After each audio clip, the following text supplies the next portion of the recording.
하나님 말씀 스가랴 1장을 보시겠습니다. 스가랴 1장 1절 말씀부터 6절까지 말씀 봉독해 드립니다. 다리오 왕 제2년 여덟째 달에 여호와의 말씀 이또의 손자 베갈의 아들 선지자 스가랴에게 임하니라. 이르시되 여호와 너희 조상들에게 심히 진노하였느니라. 그러므로 너는 그들에게 말하기를 만군의 여호와께서 이처럼 이르시되 너희는 내게로 돌아오라. 만군의 여호와의 말이니라. 그리하면 내가 너희에게로 돌아가리라. 만군의 여호와의 말이니라. 너희 조상들을 본받지 말라.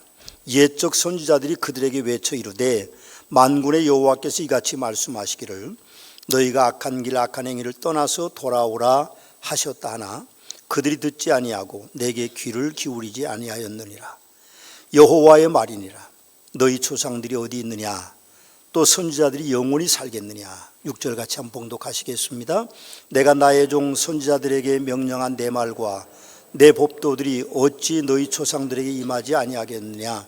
그러므로 그들이 돌이켜 이르기를 만군의 여호와께서 우리 길대로 우리 행위대로 우리에게 행하시려고 뜻하신 것을 우리에게 행하셨도다 하였느니라. 아멘. 금주부터 14주 동안은 스가랴서를 통해서 은혜를 받기를 원합니다. 오늘부터 받을 스가랴는 소선지서로 성경의 분류 가운데 분류됩니다. 이사야부터 17권인 말라기까지 성경이 선지서인데 그 중에 5개는 대선지서라고 말하고 12개는 소선지서라고 그렇게 말합니다. 그런데 대선지서가 유명하고 소선지서가 유명하지 않냐면 그런 건 아닙니다. 분량에 따라서 많은 분량은 대선지서라고 말하고 작은 분량은 소선지서라고 말하는 것입니다. 이 스가랴는 소선지서 가운데 분량이 제일 많고 환상에 8가지나 기록되어 있기 때문에 해석하기가 어렵고 이해하기가 몹시 어려운 성경입니다. 스가랴서가 중요하다고 말하는데 그것은 신약 성경의 스가랴서가 71번이나 기록되어 있기 때문입니다. 그 중에 특별히 요한계시록에는 28번 인용이 되고 있습니다. 그래서 어떤 분들은 이 스가랴서를 구약의 계시록이다 그렇게 불리기도 합니다. 스가랴서의 내용은 8가지 환상이 기록되어 있고 2가지 메시지가 기록되어 있고 성결과 회복의 메시지 있고 2가지 예언으로 기록되어 있습니다. 근데 이 스가랴서가 안고 있는 의혹 중에 하나는 1장부터 8장까지는 같은 문체로 되어 있고 9장부터 14장까지는 조금 다릅니다. 그래서 학자들은 1장부터 8장은 스가랴가 썼고 그리고 9장부터 14절은 예레미야가 쓴 것이 아니냐 그렇게 주장하는 분들이 계십니다만 그것은 학자들의 연구의 몫이고 우리는 스가랴서의 저자를 책 제목 그대로 스가랴라고 하는 선지자가 썼을 것이다 그렇게 믿는 것이 우리 신앙엔 좋을 것 같습니다. 이 스가랴는 선지자요 제사장입니다. 오늘 1절에 보니까 여호와의 말씀이 이또의 손자 베갈의 아들 선지자 스가랴에게 임하니라 그렇게 말씀하고 있습니다. 그런데 그 전에 보면 다리오 왕 2년 8째 달에 그렇게 기록되어 있습니다.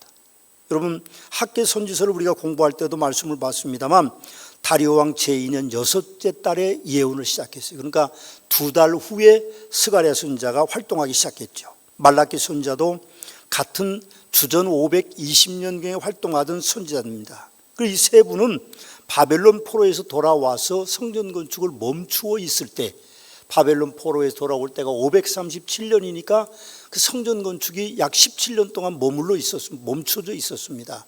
그때 성전 건축을 하도록 그렇게 하나님 앞에 음성을 듣고 백성들에게 선포한 3명의 선지자다 그렇게 보면 됩니다. 그들은 나라를 이뤘습니다. 그리고 그들은 지금 포로에서 돌아왔지만 자유가 없었습니다. 우리도 나라를 이뤘던 적이 있었습니다. 36년 동안 일제에게 나라를 이뤘고 곧이어 전쟁으로 우리는 분단 국가가 된 지가 70년이 됐습니다. 이런 우리 상황 속에 눈여겨봐야 할 것이 1절에 기록되어 있는데 다리오 왕 제2년 8째 달에 학계서에도 다리오 왕 제2년 6월째 달에 그렇게 되어 있는 이 연도 표기는 이스라엘의 슬픈 역사를 담고 있는 겁니다. 여러분 연도를 이야기할 때 왜 자기 나라의 왕조에 대한 연도를 말하고 있지 않을까요? 그건 몰랐던 것이 아닙니다. 그런데 그렇게 쓸 수밖에 없었던, 바벨론 왕의 연도를 가져다 쓸 수밖에 없었던 안타까운 사연은 그들은 식민지였기 때문에 그런 것입니다. 백성들에게 나라가 중요합니다. 어떤 분들은 그런 생각을 갖습니다. 나는 정치에 관심이 없다, 누가 되든 상관이 없다, 그렇게 생각하는 분들이 많이 있지만, 그러나 중요한 것은 나라가 없는 백성들은요 없다는 것입니다. 아프가니스탄 사태를 보십시오. 정치의 신물이라는 백성들이 그곳엔 많이 있었던 것 같습니다. 부정부패한 관리들이 많아서 나라가 어떻게 되든 누가 통치를 하든 상관이 없다고 생각하는 백성들이 많았기 때문에 사실은 그들의 국가관이 무너지니까 20년 동안 미국의 원조로 세웠던 정부가 단 10여일 만에 완전히 무너졌습니다. 군사의 수로 봐도 텔레반은 정부군에 비해서 10분의 1밖에 되지 않는데 그들은 10일 만에 완전히 점령당하고 말았습니다. 그들은 아마 나는 정치에 관심이 없다고 말하는 백성들이 인하여서 그런 일들이 이루어졌던 것입니다. 그 결과가 어떻습니까? 무섭습니다. 오늘 아침 뉴스를 보니까 카불에서, 그 아프가니스탄 수도 카불에서 여성들이 교육의 기회를 달라 그렇게 지금 외치고 있다고 말하는데 부르카를 다 입고 있는 것이죠. 여러분 생각해 보면 그 나라는요 1970년대 우리나라보다 더 앞선 나라입니다. 미니스커트를 입고 그리고 원피스를 입고 그리고 그들이 파마를 하고 얼굴을 다 드러내고 그런 나라였었는데 텔레반이 점령하면서 완전히 나라가 망가졌습니다. 다시 자유를 좀 얻는가 싶은데 20년 만에 다시 텔레반 때문에 그 나라는 완전히 삶이 망가졌습니다. 경제가 피폐해지고 여성들이 죽임을 당하고 그리고 교육의 기회가 없어지고 그리고 그들은 정적들을 총으로 쏴서 살해하는 그런 일들이 일어나고 있음을 봅니다. 저는 우리나라 상황도 비슷할 것이라고 생각합니다. 우리는 정치인들끼리 싸우는 것에 실망해서 정치를 나 몰라라 하게 됩니다. 어떤 분은 저에게 그렇게 말합니다. 제 말이 아닙니다. 그놈이 그놈이요, 그렇게 이야기합니다. 누가 정치를 해도 상관이 없다는 생각을 가지고 있는 분들이 우리나라의 백성들에게는 만연되어 있습니다. 사실 우리나라는 그렇게 해서는 안 되는 나라입니다.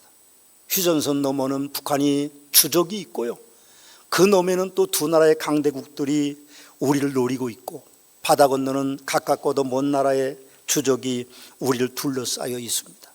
아프가니스탄 못지않게 우리나라는 위기의 국가입니다. 그래서 우리나라는 아프간보다 더 흔적도 없이 사라질 수 있는 나라입니다. 하루아침에 없어질 수도 있습니다. 어느 이웃 나라 하나 우리를 도와줄 나라가 없습니다. 우리나라가 망가지면 좋아할 나라들만 우리 주위에는 있습니다. 그래서 참 위기를 느끼고 있습니다. 그런데 백성들은 위기를 느끼지 못합니다. 제가 해외여행을 가보면 우리나라처럼 잘 살고 자유로운 국가가 없습니다. 인터넷이 잘 발달돼 있고 교통이 발달돼 있고 먹을 것 많고 자유로운 나라가 우리나라 이외에는 우리나라가 세계 최고의 국가라고 볼 수 있습니다. 그러나 우리는 언제든지 위기에 봉착해 있습니다. 우리가 정치에 관심이 없다, 우리나라가 어떻게 되든 상관없다, 여러분 그렇게 생각하면 우리나라도 아프가니스탄처럼 될 가능성이 많은 나라입니다. 그래서 우리는 늘 우리나라를 위해서 기도하기를 쉬지 않아야 될 것입니다. 우리나라를 위해서 기도하는 성도들이 되시기를 주님의 이름으로 부탁의 말씀을 드립니다. 1절 말씀에 보면요, 여호와의 말씀 이또의 손자 베랴가의 아들 선자 스가랴에게 임하니라 그렇게 말합니다. 이 스가랴는 제사장 가문 출신으로 이또의 손자고 베랴가의 아들입니다. 제사장은 제를 이어서 제사장이기 때문에, 그러나 이 스가랴는 아버지나 할아버지와 다르게 선지자로 오늘 새롭게 등장하고 있습니다. 에스라서에는 이또의 손자라는 기록이 있는데 그것은 아들이라는 기록이 있는데 그것은 족보를 혼돈하는 것이 아닙니다. 히브리어에서는요 아들이라는 말을 벤이라는 단어로 쓰는데 그 단어는 아들의 의미를 초월해서 후손들을 가르칠 때 쓸 수 있는 단어라고 말합니다. 그래서 스가랴 선자는 학개 말라키 선자와 같이 예수님 오시기 전 520년경에 활동했지만 그 시대는 포로기환의 푸른 꿈을 그들이 안고 돌아왔지만 나라가 사실은 온갖 환난 가운데 있는 상황이었습니다. 그러다 보니까 영적으로도 침체되고 외부적인 이방인의 도전으로 삶이 황폐화되어 있는 그때에 여호와의 말씀이 선지자 스가랴에게 임했다, 그렇게 기록하고 있는 것입니다. 하나님께서 스가랴를 선지자로 부르셨다는 것이죠. 그래서 그것을 증명하기 위해 스가랴는 1절부터 6절 말씀에 여호와 곧 하나님이라는 단어를 8번이나 사용하고 있습니다. 왜 하나님이 자기를 불렀다고 8번 그 짧은 구절 서론에 기록하고 있을까요? 그것은 예나 지금이나 참 선지자는 적고 거짓 선지자들이 많기 때문에 그는 자기 하나님 앞에 부름을 입은 선지자라고 표현하고 있는 것이라고 저는 생각합니다. 스가랴 선지자는 학개 말라기 선지자와 같은 내용을 전하고 있습니다만 전혀 다른 형태의 말씀을 전합니다. 말라기나 학개 선지자는요 대중적인 예언을 했습니다. 그래서 그들의 말을 들으면 누구라도 다 쉽게 이해하고 하나님의 뜻이 어디에 있는지를 발견할 수 있었지만 스가랴 선지자는요 그렇지 않습니다. 8개의 환상을 보여주고 있어요. 그런데 환상에 대한 해석이 없습니다. 누가 해석을 해야 될 건지 어떻게 해야 될 건지를 알 길이 없어요. 그렇다면 그건 분명히 대중적인 선지서의 예언이 아니라는 거죠. 당대의 제사장들이나 또 권력이 있는 자들, 지도자들이 깨달을 수 있도록 오히려 스가랴 선지자는 그렇게 예언했다고 우리는 볼 수 있습니다.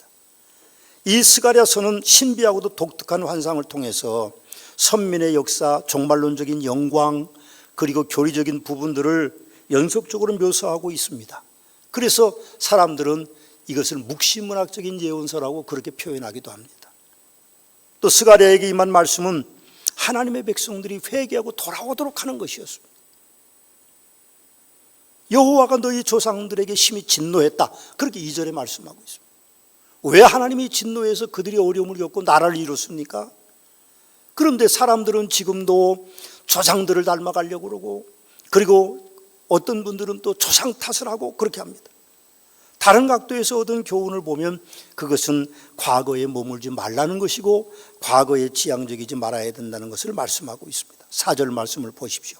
너희 조상들을 본받지 말라. 옛적 선지자들이 그들에게 외쳐 이르되 만군의 여호와께서 이같이 말씀하시기를 너희가 악한 행위를 떠나서 돌아오라 하셨다 하나 그들이 듣지 아니하고 내 그 귀를 기울이지 아니하였느니라. 여호와의 말이니라. 그렇게 말씀합니다. 여기 1절에서 6절에 조상이라는 단어를 무려 4회나 쓰고 있습니다. 조상을 닮지 말라는 것, 과거로 돌아가지 말라는 것입니다. 그 백성들은 출애굽의 은혜와 그리고 광야 생활에서 축복을 받아 누리면서도 배은망덕한 백성들이었습니다. 애굽의 강한 군대를 홍해에 잠재우셨습니다. 물이 없을 때 반석에서 물을 내셨고 먹지 못할 물이 있을 때 하나님께서 그 물을 먹도록 만드셨고 낮에는 구름 기둥 밤에는 불 기둥 그렇게 온도까지 조절해 주셨고 대적들과의 전투에서는 매번 승리하게 하셨고 병이 나오면 그들을 낫게 하셨고요. 그리고 고기 먹고 싶을 때 고기가 코에서 냄새 나도록 보내주셨고 매일 아침 이슬과 같이 만나가 내려서 그들이 풍요롭게 먹는데도 그 백성들은 늘 원망했습니다. 출애굽기 16장을 보시면 하나님의 은혜와 모세의 영도력으로 430년 종살이하던 애굽을 탈출해서 언약의 땅 가나안으로 가는 그 짧은 여정, 불과 2년도 채 안 됐을 때에 그들은 광야의 백성이 머물러 있을 때에 이스라엘 백성들은 먹을 것 때문에 하나님을 원망하고 모세를 돌로 치려고 했습니다. 우리가 출애굽기에 가서 보시면요 신기한 것이 있어요. 섞여져 나온 무리들, 그러니까 유태인들이 아닌 이스라엘 사람들이 아닌 사람들이 애굽에서 같이 나왔습니다. 종노릇하다. 근데 그 사람들이 원망을 시작했더니 사람들이 다 원망했습니다. 여론이라는 것이 참 무서운 겁니다. 여론이 얼마나 무서운지 아십니까? 사람을 바보로 만들고 폐인으로 만들고 절망적으로 만드는 것이 여론입니다. 그래서 이 여론 때문에 그들이 겪는 아픔이 섞여져 나온 무리들, 이스라엘 사람들이 아닌 사람들로부터 시작되고 있음을 우리는 봅니다. 그래서 그들은 하나님을 원망하고 모세를 돌로 치려고 하는 지경까지 이르렀던 것입니다. 이스라엘 자손 온 회중이 광야에서 모세와 아론을 원망하여서 3절의 말씀에 보면 이스라엘 자손이 그들에게 이르되 우리가 애굽 땅에서 고기 가마 곁에 앉아있던 때와 떡을 배불리 먹던 때에 여호와의 손에 죽었더라면 좋았을 것을 너희가 이 광야로 우리를 인도하여 내 이 온 회중이 줄여 죽게 하는도다. 그렇게 말합니다. 아까도 말씀을 드렸습니다만 아침에 눈 뜨면 만나가 있었습니다. 만나는 맛있는 것이었습니다. 원망하는 그들에게 메추라기를 하나님께서 보내셔서 그들이 놀랍게 고기를 먹도록 만드셨어요. 그런데 그들은 원망했습니다. 저는 모든 사람에게는 관성의 법칙이라는 것이 있습니다. 제가 모든 사람이라고 표현하는 것은 여러분과 저도 그 관성의 법칙에 따를 수밖에 없는 존재라는 것입니다. 이 관성의 법칙이라는 것은 힘이 가해지지 않는 한 모든 물체는 자기의 상태로 유지하려고 한다는 것을 말합니다. 우리는 죄를 향해서 달려가는 존재들입니다. 어쩔 수 없이 우리는 죄인이었고 죄를 향해서 달려가고 있습니다. 이게 무서운 겁니다. 그런데 이 죄를 향해 달려가는 이 관성의 법칙이 우리를 죄인으로 만들 가능성이 많습니다. 사람의 에덴 동산의 사건 후에 죄악으로 향하는 불나방이 불을 향하여 돌진하듯이 관성의 법칙 DNA가 우리에게 있기 때문에 다시 과거로 회귀하는 것입니다. 하나님을 원망하고 모세를 원망하는 그 백성들처럼 우리는 그렇게 살아갈 수밖에 없습니다. 하나님의 은혜로 평안해지면 그들은 하나님의 품을 떠나 죄악을 행했습니다. 그 결과로 하나님이 없으니 당연히 생활이 어려워질 수밖에 없었겠죠. 고통을 당하고 그리고 곤란에 허우적대며 가난해지고 결국 병들고 사망의 음침한 골짜기에까지 내려갑니다. 그러면 그들이 다시 하나님을 찾고 회개하고 돌아옵니다. 하나님은 참 마음도 좋으시게 다시 그들에게 복을 주셔서 평안을 누리고 살게 합니다. 그러나 다시 사람들은 죄를 짓고 다시 그들이 역사의 순환에 쳇바퀴를 돕니다. 그것이 참 안타까운 역사죠. 이스라엘 백성들만 그렇지 않습니다. 우리도, 여러분들도, 저도 마찬가지입니다. 우리는 조금만 여유가 생기면요, 부자가 되면 바쁘다는 핑계로 예배를 등한히 합니다. 오후 예배 잘 안 나오기 시작합니다. 수요 예배 빠지기 시작하고 결국 주일에도 교회 예배드리지 않는 일이 있으면 그렇게 변하게 되는 것입니다. 세상을 벗삼아 소돔과 고모라 백성들처럼 살아갑니다. 그러나 우리는 회개하고 하나님께로 돌아와야 돼요. 하나님이 복을 주셨으면 오히려 하나님께로 돌아와서 하나님께도 영광 돌리고 살아야만 우리의 본분을 찾는 것이지, 다시 우리가 옛날로 죄지은 상태로 돌아가고 하나님의 품을 떠나서 간다고 하는 것은요, 우리가 성공하지 못할 것이 뻔한 인생으로 살아가는 겁니다. 우리는 회개해야 됩니다. 하나님께로 돌아와야 됩니다. 회개는 내가 죄인임을 깨닫고 죄를 뉘우치고 하나님께 내 죄인임을 고백하고 죄로부터 우리가 그 다음에 돌아서는 것입니다. 여러분들이 하나님께로 회개하고 돌아와야만 복된 인생을 살 수 있는 것입니다. 스가랴가 전하는 두 번째 말씀은요, 스스로 회개하고 돌아오라는 말씀입니다. 오늘 3절 말씀을 보면 그러므로 너는 그들에게 말하기를 만군의 여호와께서 이처럼 이르되 너희는 내게로 돌아오라 만군의 여호와의 말이니라, 그렇게 말씀합니다. 네가 돌아와야 된다는 겁니다. 자기 책임을 강조하는 거죠. 조상 탓이 아닙니다. 그럼 너희는 내게로 돌아오라, 하나님께서는 우리에게로 내게로 돌아오라고 계속 말씀하고 계십니다. 스가랴 선자의 시대적인 상황은 희망이 없었습니다. 나라는 패망했고 포로에서 꿈꾸는 것처럼 귀환했지만 정적들은 사방에 둘러있고 가정에는 한재가 들어서 굶주리고 있었습니다. 어디 피할 곳도 없고 누구를 의지할 리도 없습니다. 그때 하나님께서 그렇게 부르십니다. 너희가 내게로 돌아오라. 그렇습니다. 우리는 하나님께로 돌아가야 됩니다. 글쎄 내 상황이 어떻든 잘 나가고 있든 그렇지 않든 우리가 하나님을 떠나서는 안 됩니다. 하나님께만 죄사함이 있고 하나님께로부터만 우리 영생의 축복이 있습니다. 예수님이 말씀하셨습니다. 탕자의 비유를 드시면서 하나님께로 돌아오는 탕자를 말씀하셨습니다. 아버지를 배반하고 아버지의 재산을 가지고 가서 외국에 나가 자유롭게 살려고 가서 탕기와 창진했고 굶어 죽지 않으려고 종으로 살려고 하다가 아버지의 집에는 종들도 마음대로 먹는다는 생각을 가져서 내가 차라리 아들이 아닌 종으로 살려고 돌아온 아들이 동구밖에 기다리던 아버지가 만나서 끌어안고 울면서 내가 이런 자식을 찾았도다. 그게 어떻게 살았는지 묻지 않았습니다. 목욕시키고 새 옷 입히고 송아지 잡고 금가락지 시고 새 신을 신기고 잔치를 베풀어 주신 분이 누구십니까? 하나님이십니다. 그래서 스가랴 선자는 우리에게 하나님께로 돌아오라 그렇게 말씀하시는 것입니다. 하나님께서는 하나님께로 돌아오면요, 오늘 말씀해 보니까 내가 너희에게로 돌아갈 것이라고 말합니다.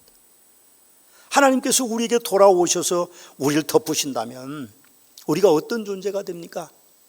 이전 것은 지나갔으니 보라 새 것이 되었더라는 새로운 피조물이 됩니다. 업그레이드 되는 정도가 아닙니다. 완벽하게 새로운 피조물로 하나님이 우리를 바꾸어 주셔서 이제는 우리가 천국 백성으로 살아가는 축복이 우리에게 있게 됩니다. 우리도 하나님께 돌아가면 코로나로 인한 황망한 세상에서 출애굽기 15장 27절 말씀에 있는 그 말씀이 그대로 우리의 삶에 이어져요.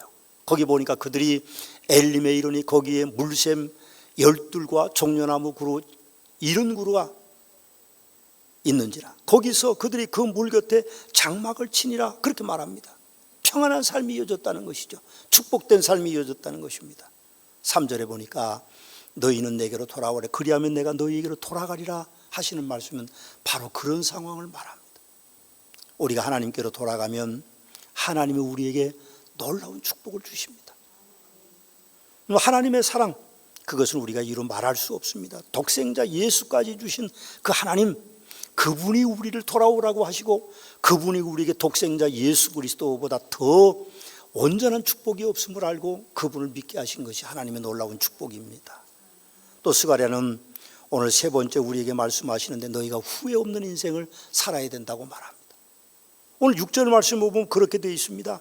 내가 나의 종 선지자에게 명령한 내 말과 내 법도들이 어찌 너희 조상에게 임하지 아니하였느냐. 그러므로 그들이 돌이켜 이르기를 만군의 여호와께서 우리 길대로 우리 행위대로 우리에게 행하시려고 뜻하시는 것을 우리에게 행하셨도다 하였느니라. 그렇게 말씀합니다.